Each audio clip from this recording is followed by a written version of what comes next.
So penknives go in a miscellaneous pile, so do clasps, so do little scrap gold links. I'll have to put that in my scrap department. That's a nice bracelet. There's a fake Burberry watch, don't know what to do with that, probably need to just dispose of knockoffs, don't I? See, this is the sort of stress testing that needs to be done, because this little pendant is on such a fine chain and the chain has given at the clasp, and everybody's got a tangle in their jewellery box and pull something a little bit too hard once in a while, and I certainly don't want to sell someone something for them to pull it a little bit too hard and then for it to come back as a return. I should have tested it myself and made sure. So that's why there's a bit of a racket and a bit of tossing things around sometimes. Come on. Oh, pretty. Right, you need a new chain. You need a replacement chain. Maybe just a solder. Come on. Fiddly. Right. Ethiopian cross. Crosses are horrible. Things get tangled up on them in so many different ways.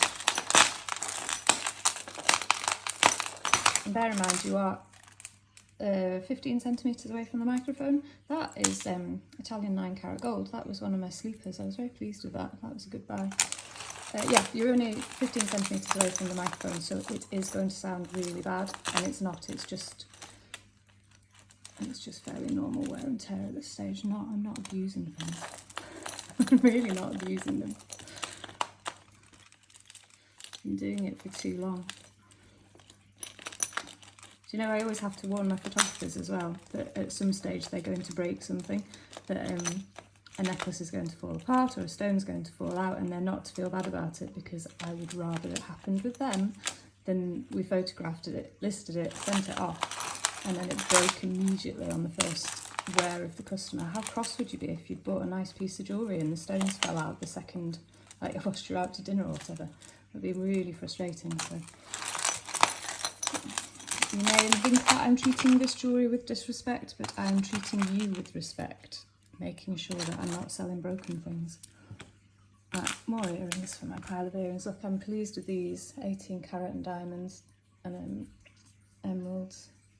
They're really good. Still not in focus.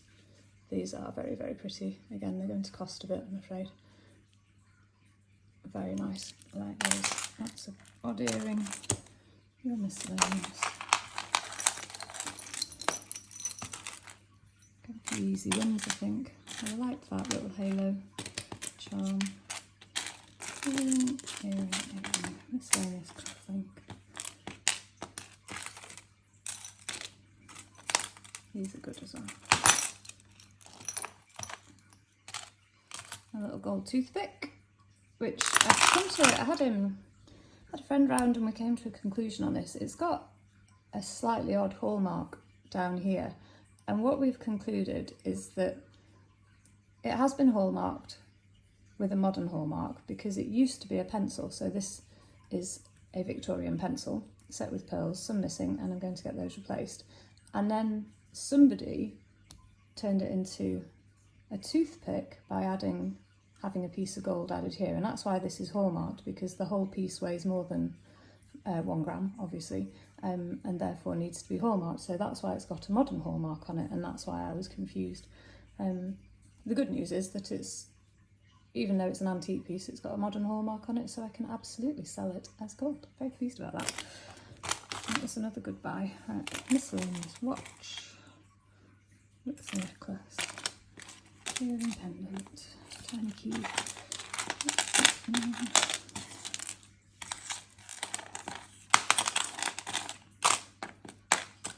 Pendants, earrings, more rings. Yeah, I don't think this is as much fun, to be honest, as stopping and looking at all of the pieces. The sorting is less exciting. But you can let me know if you want me to add this to my repertoire, or whether we just go back to what I was doing before. It's not going to happen that often.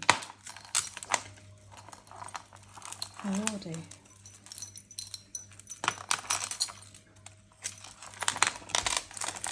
This is going to be a bit of a pig, I think. Might come back to it.